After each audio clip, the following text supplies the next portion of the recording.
नमस्कार।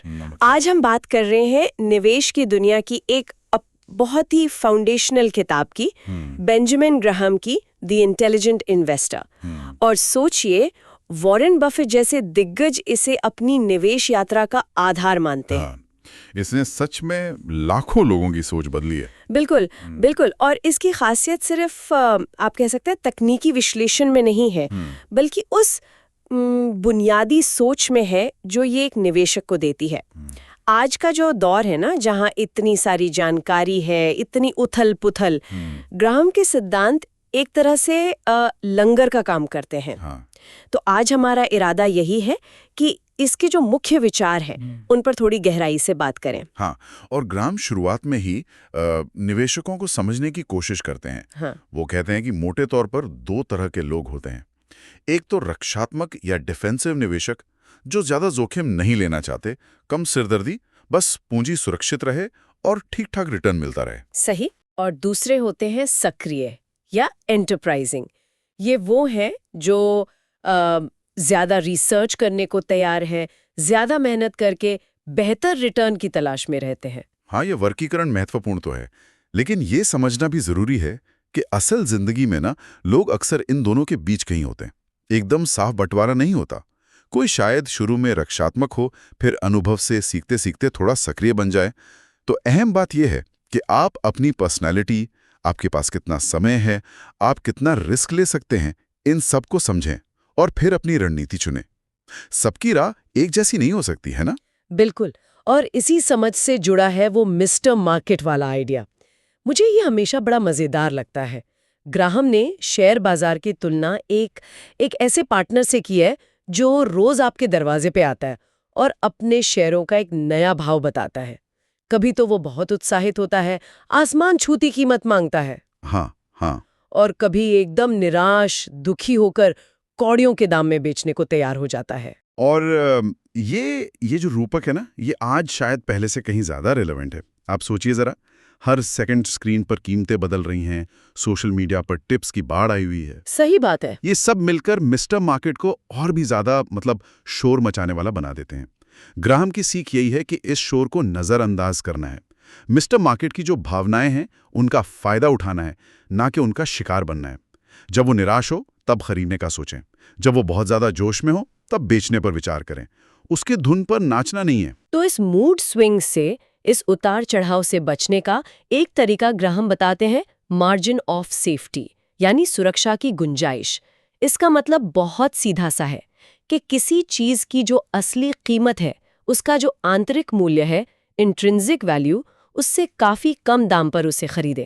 जैसे अगर आपको लगता है कि किसी शेयर का वाजिब दाम मान लीजिए 100 रुपीज है, तो उसे शायद 60 या 70 रुपए में ही खरीदें। बिल्कुल। और ये सिर्फ सस्ती खरीद का मामला नहीं है, ये बहुत गहरा है। ये एक तरह से स्वीकार करना है कि हम इंसान होने के नाते भविष्य का एकदम सटीक अंदाजा नहीं लगा सकते। हमसे गलती हो सकती है, हमारे विश्लेषण में कुछ कमी रह सकती है। हाँ, इंट्रिंसिक वैल्यू का अंदाजा लगाना भी तो कोई आसान काम नहीं है। बिल्कुल नहीं। उसमें कंपनी की कमाई देखनी है, उसकी संपत्ति, मैनेजमेंट कैसा है, भविष्य की क्या संभावनाएं हैं, बहुत कुछ देखना पड़ता है। तो ये जो मार्जिन ऑफ सेफ्टी है ना, ये कुशन की तरह काम करता है। हमारी गलतियों के लिए या बाजार में जो अचानक गिरावट आ जाती है उसके झटके को सहने के लिए। ये असल में पूंजी बचाने का, कैपिटल प्रोटेक्शन का सबसे बुनियादी उसूल है। अब सोचिए, ये कुछ ऐसा है जैसे बारिश के मौसम में आप छाता लेकर निकलें। हो सकता है जरूरत ना पड़े, पर अगर बारिश हो गई तो आप भीगने से बच जाएंगे। ये वैसा ही है। बहुत अच्छा उदाहरण दिया। और इसी सुरक्षा के साथ जुड़ा है लंबी अवधि का नजरिया, वो लंबी सोच। ग्राहम का वो मशहूर कथन है ना, छोटी अवधि में बाजार एक वोटिंग मशीन है, लेकिन लंबी अवधि में यह एक वेइंग मशीन है। एकदम सही कहा। वोटिंग मशीन यानी भावनाओं से चलने वाला, कौन पॉपुलर है, हाँ, भीड़ किधर जा रही है। बिल्कुल।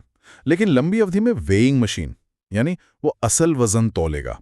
कंपनी की असली कीमत क्या है, मतलब साफ है कि समय के साथ शेयर की कीमत उसके असली मूल्य के आसपास पहुंच ही जाती है। और यहीं पर मुझे लगता है निवेश और सट्टेबाजी का फर्क बहुत साफ हो जाता है। बिल्कुल। ग्राहम के लिए निवेश का मतलब था किसी बिजनेस में हिस्सेदारी खरीदना, बिजनेस को समझना। आप सिर्फ एक शेयर का कोड नहीं खरीद रहे, आप उस कंपनी का एक छोटा सा हिस्सा खरीद रहे हैं। अगर आप बिजनेस को समझे बिना सिर्फ कीमत ऊपर नीचे होने पर दांव लगा रहे हैं, तो वो ग्राहम के हिसाब से निवेश नहीं है, वो सट्टेबाजी है, जुआ है एक तरह का। और ये लंबी अवधि की सोच तभी काम करती है जब आपने अपना होमवर्क किया हो, आपको कंपनी के बिजनेस पर, उसके भविष्य पर भरोसा हो। तो अगर हम आज की चर्चा को समेटें तो द इंटेलिजेंट इन्वेस्टर हमें कुछ बहुत ही मजबूत सिद्धांत देती है। जी। पहला, खुद को पहचानो, आप रक्षात्मक निवेशक हैं या सक्रिय। दूसरा, मिस्टर मार्केट को अपना मालिक नहीं सेवक बनाओ। तीसरा, हमेशा सुरक्षा का मार्जिन लेकर चलो। चौथा, एक बिजनेस के मालिक की तरह लंबी अवधि के लिए सोचो, सट्टेबाज की तरह नहीं। ये सिद्धांत समय के साथ पुराने नहीं होते। निश्चित रूप से ये कालातीत है, टाइमलेस। और इन सब बातों को जानने के बाद एक सवाल मन में उठता है। सोचने वाली बात यह है कि आज का जो माहौल है, ये डिजिटल युग जहां हर पल ध्यान भटकाने वाली खबरें हैं, कीमतें हैं, इतना शोर है, इसमें एक आम निवेशक मिस्टर मार्केट के इस रोजाना के नाटक से, इस उतार चढ़ाव से खुद को कैसे अछूता रख सकता है?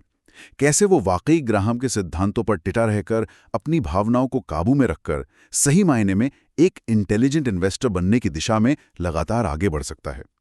ये जो अनुशासन है ना, ये शायद आज पहले से कहीं ज्यादा जरूरी हो गया है।